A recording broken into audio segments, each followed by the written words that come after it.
Mumbai to Manali सर्व episodes बघून झाले असतील तर हा शेवटचा एपिसोड तर मस्ट वॉच आहे. हाय, मी अभिलाषा आणि हा आहे आमचा मनालीमधला शेवटचा दिवस. शेवट नेहमी गोडच असायला हवा असं मला नेहमी वाटतं. म्हणूनच मनालीमधले हे 2 दिवस आम्ही या सुंदर पॉट्समध्ये घालवायचं ठरवलं. हिमाचलमधल्या मनालीमध्ये असलेला हा स्टे मी माझ्या 2 खास मैत्रिणींसाठी मुद्दामच बुक केला, कारण मगाशी बोलल्यासारखं ट्रिपचा शेवट गोड करायचा होता. रूमच्या चारी बाजूला बर्फ, प्रत्येक रूम समोर ॲपलची झाडं आणि नजर जाईल तिथपर्यंत उंचच उंच डोंगर आणि डोंगरावर खूप सारा बर्फ. बरं, इथले रूम्स ही कमाल होते हा. प्रत्येक रूममध्ये एक एक्स्ट्रा बंक बेड, 24/7 गरम पाणी आणि जेवण तर कमाल.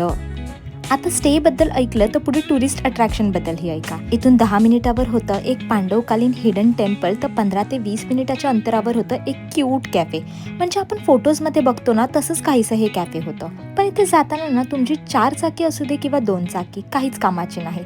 इथून चालत गेला तर इथली खरी मजा.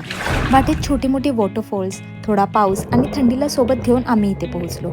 हे आपलं फॅन्सी कॅफे नव्हतं, पण इथली वाईब 10 on 10 होती. कॅफे शेजारी एक वॉटरफॉल होता. जिथे पोहोचायचं असेल तर या रस्त्यावरून जावं लागतं. थोडा वेळ इथे थांबून आम्ही पुन्हा आमच्या रूमवर पोहोचलो. एक गोष्ट नक्की सांगेन, आत्ताच नोट डाऊन करून घ्या.